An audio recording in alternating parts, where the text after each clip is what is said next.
26 ദിവസം മുമ്പ് കാണാതായ 15 വയസ്സുകാരിയെയും 42-കാരൻ അയൽവാസിയും മരിച്ച നിലയിൽ കണ്ടെത്തിയെന്നതാണ് വാർത്ത. വീടിന് സമീപത്തെ കാട്ടിലാണ് മൃതദേഹം കണ്ടെത്തിയത്. 26 ദിവസങ്ങളെ വലിയ തെരച്ചിലായിരുന്നു. നാട്ടുകാരും പോലീസും ഒക്കെ ചേർന്ന് വളരെ വ്യാപകമായ തെരച്ചിൽ നടത്തുന്നുണ്ടായിരുന്നു. 15 വയസ്സുള്ള പെൺകുട്ടിയാണ്, അയൽവാസിയാണ് പ്രദീപ്, 42-കാരനാണ്. അപ്പോൾ പ്രദീപിനെയും 15 വയസ്സായ പെൺകുട്ടി ശ്രേയ കാണാതായതിന്റെ കൂട്ടത്തിൽ 42-കാരൻ അയൽവാസി കൂടി കാണാതായപ്പോൾ ഇവർ ഒരുമിച്ചാണ് എന്ന സംശയത്തിൽ പ്രദീപിന് വേണ്ടിയും വളരെ ശക്തമായ അന്വേഷണങ്ങൾ, പരിശോധനകൾ തുടങ്ങിയതാണ്. എന്തായാലും അത് അവസാനിക്കുന്നത് വലിയ ദുഃഖാർദ്രമായ വാർത്തയോടെയാണ്. അതിന്റെ അവസാനം hi guys, welcome back to my YouTube channel. എല്ലാവർക്കും പുതിയൊരു വീഡിയോയിലേക്ക് സ്വാഗതം. വളരെ സങ്കടം നിറഞ്ഞാണ് ഞാൻ ഈ വീഡിയോ ചെയ്യുന്നത്. കാരണം നമ്മുടെ ഇന്നത്തെ ലോകത്തെ ഓരോരോ കാഴ്ചകൾ ചിന്തിക്കുമ്പോഴും നമുക്കറിയുമ്പോഴും വല്ലാണ്ട് നമ്മുടെ മനസ്സുകൾ ഞെട്ടുകയാണ്. കാരണം ഇന്ന് 2025 തുടങ്ങിയ ആ സമയം തൊട്ട് അന്ന് തന്നെ 2025 അന്ന് തന്നെ നമുക്കറിയാം, അങ്ങോട്ട് കൊലയും ഓരോ പുതുതായിട്ടുള്ള ഓരോ കാര്യങ്ങളാണ് നടന്നുകൊണ്ടിരിക്കുന്നത്. നമ്മളെ വല്ലാണ്ട് പേടിപ്പെടുത്തുന്ന കാര്യങ്ങളാണ് നടന്നുകൊണ്ടിരിക്കുന്നത്. നമ്മുടെ മക്കളിൽ നിന്ന് മാതാപിതാക്കൾ കൊല ചെയ്യപ്പെടുന്നു, അതുപോലെ തന്നെ മക്കളെ മാതാപിതാക്കൾ കൊല്ലുന്നു, വലിച്ചെറിയുന്നു, പീഡനം, അങ്ങനെ പലതരത്തിലുള്ള വാർത്തകളാണ്. ഈ കഴിഞ്ഞ ദിവസം തന്നെ നമ്മൾ കേട്ടൊരു വാർത്തയാണ്, 2 പെൺകുട്ടികൾ മാതാപിതാക്കളുടെ ബുദ്ധിമുട്ടുകൾ മനസ്സിലാക്കാതെ അവരുടെ ആഗ്രഹം നിറവേറ്റാൻ വേണ്ടി അവർ നാട് വിട്ട കാര്യങ്ങളും എല്ലാം അറിയാം. ആ പിതാവിൻ്റെ ഒരു വോയിസ് ക്ലിപ്പ് കേട്ടാലുണ്ട് നമ്മുടെ ചങ്ക് തകർന്നു പോകും.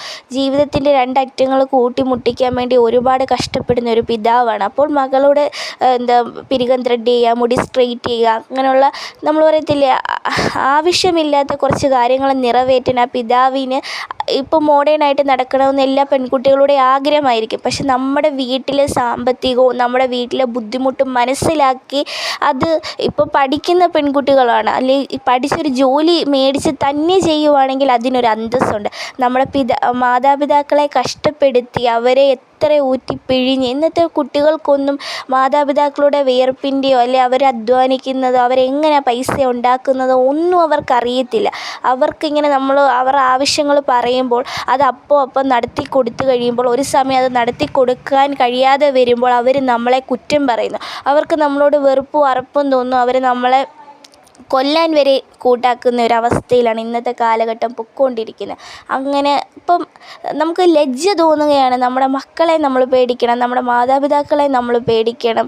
അങ്ങോട്ടും ഇങ്ങോട്ടും കൊലയും പീഡനവും എല്ലാം ആയിട്ട് നമ്മുടെ ഇന്നത്തെ ഈ ലോകം ഇല്ലാണ്ടായിക്കൊണ്ടിരിക്കുകയാണ്. ഇപ്പം വേണ്ട അത്തരത്തിലൊരു വാർത്തയാണ് നമ്മുടെ കാസർഗോഡ് പൈവിളക എന്ന് പറയുന്ന സ്ഥലത്ത് നടന്നിരിക്കുന്ന 15 വയസ്സുള്ള ഒരു പെൺകുട്ടിയും അതുപോലെ തന്നെ 42 വയസ്സുകാരനും കാണാതായിട്ട് 22 ദിവസം ആയിരുന്നു. ഇപ്പം നേരെ കാസർഗോഡ് അവിടുത്തെ വീടിൻ്റെ അടുത്തുള്ള കാട്ടിൽ 2 പേരും തൂങ്ങി മരിച്ച നിലയിൽ കണ്ടെത്തി. എത്രത്തോളം സങ്കടം നിറഞ്ഞൊരു നിമിഷമായിരിക്കും ആ വീട്ടുകാർക്ക്, അല്ലെ ആ നാട്ടുകാർ തന്നെ ആ മാതാപിതാക്കളെ കുറ്റം പറയുന്നെന്നല്ല ഞാൻ പറയുന്നത്. ആ മാതാപിതാക്കൾ ആ നാട്ടുകാരുടെ മുന്നിൽ എത്രത്തോളം ചെറുതായി പോകുന്നു. 15 വയസ്സുകാരി 42 വയസ്സുകാരൻ്റെ കൂടെ പോയി.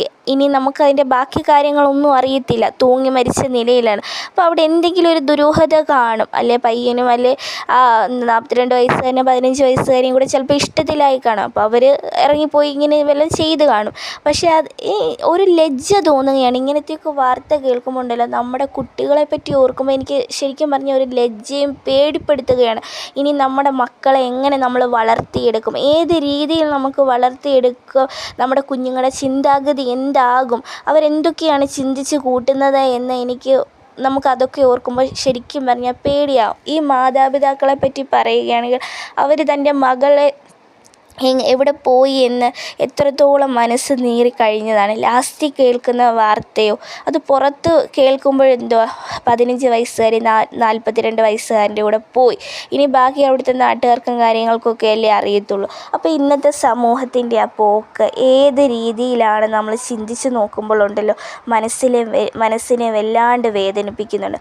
നമ്മുടെ മാതാപിതാക്കളുടെ അവസ്ഥ, നമ്മളെ ഇത്ര നൊന്ത് പ്രസവിച്ച് അവർ കഷ്ടപ്പെട്ട് അവരുടെ അവസ്ഥ നമ്മൾ മനസ്സിലാക്കുന്നില്ല. ഒരു മാതാപിതാക്കളെന്ന് പറയുമ്പോഴുണ്ടല്ലോ, അവർ ഒരുപാട് ത്യാഗം ചെയ്ത് അവർ കഷ്ടപ്പെടുന്നുണ്ട്, ബുദ്ധിമുട്ടുണ്ട്. ഇന്നത്തെ നമ്മുടെ മക്കളെയൊക്കെ വളർത്തണമെങ്കിൽ നിസ്സാരമായിട്ടുള്ള കാര്യങ്ങളല്ല.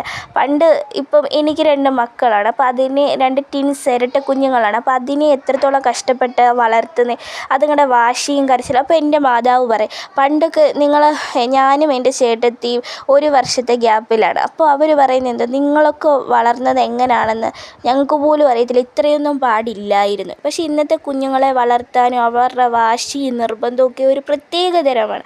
അപ്പോൾ എങ്കിലും അവർ നമ്മളെ അടിക്കുമോ കൊല്ലുമോ ഒന്നും തന്നെ ചെയ്യാതെ നമ്മളെ പൊന്നുപോലാണ് അവർ നമ്മളെ വളർത്തിയെടുത്തത്. അപ്പം നമ്മളെ അവർ ബുദ്ധിമുട്ട് അറിയിപ്പിക്കുന്നില്ല, പ്രയാസം അറിയിപ്പിക്കുന്നില്ല. നമ്മുടെ എല്ലാ ആഗ്രഹങ്ങളും അവർ നമുക്ക് നടത്തി തന്നിട്ടേ ഉള്ളൂ. പക്ഷേ ഇവിടെ നമ്മൾ ചിന്തിക്കേണ്ടതായിട്ടുള്ള ഒരു കാര്യമുണ്ട്. ഇന്നത്തെ കുഞ്ഞുങ്ങളെ വളർത്തണമെങ്കിലുണ്ടല്ലോ, നമ്മുടെ ബുദ്ധിമുട്ടുകളും നമ്മുടെ വിയർപ്പിൻ്റെ വിലയും എന്താണെന്ന് അവരെ മനസ്സിലാക്കി കൊടുക്കണം.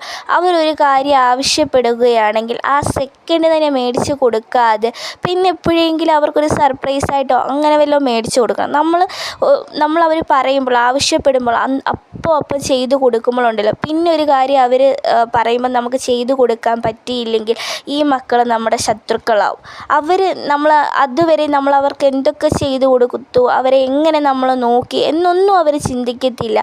നമ്മൾ ആ സമയം അവർ പറഞ്ഞത് നിറവേറ്റി കൊടുത്തില്ലയോ, പിന്നെ മാതാപിതാക്കൾ അവർക്ക് ശത്രുക്കളാണ്. അതുകൊണ്ട് നമ്മുടെ മാതാപിതാക്കളെ ഉണ്ടല്ലോ, നമുക്കുള്ള രീതിയിൽ നമ്മുടെ ബുദ്ധിമുട്ടുകളും പ്രയാസങ്ങളും അറിയിച്ച് തന്നെ വളർത്തുക.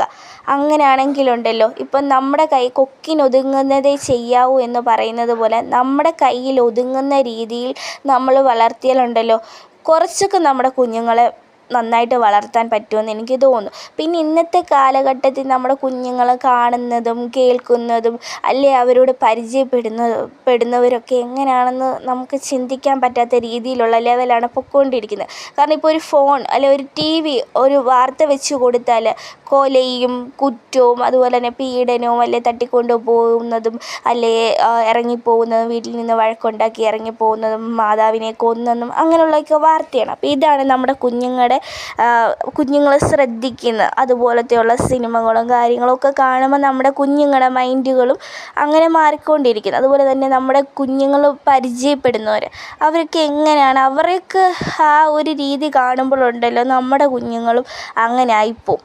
അതുകൊണ്ട് നമ്മുടെ മക്കളെ കുറച്ചും കൂടി ശ്രദ്ധിച്ച് ഒരു 15 വയസ്സ് വരെയൊന്നും നമ്മുടെ കുഞ്ഞുങ്ങൾക്ക് ഫോൺ കൊടുക്കാതെ തന്നെ എത്രത്തോളം വളർത്താവോ അങ്ങനെയാണ് ഇനിയത്തെ കാലഘട്ടത്തിൽ ചെയ്യേണ്ടത് എന്ന് തോന്നുന്നു. ഇത് നമ്മൾ മക്കളെന്തോ ഇന്നത്തെ കുഞ്ഞുങ്ങൾ ജനിച്ച് വീഴുന്ന കുഞ്ഞുങ്ങൾക്ക് പാല് കൊടുക്കുന്ന മാതാപിതാക്കൾ ഇങ്ങനെ ഒരു കയ്യിൽ കുഞ്ഞും ഒരു കയ്യിൽ അവരുടെ കയ്യിൽ ഫോണുമാണ്.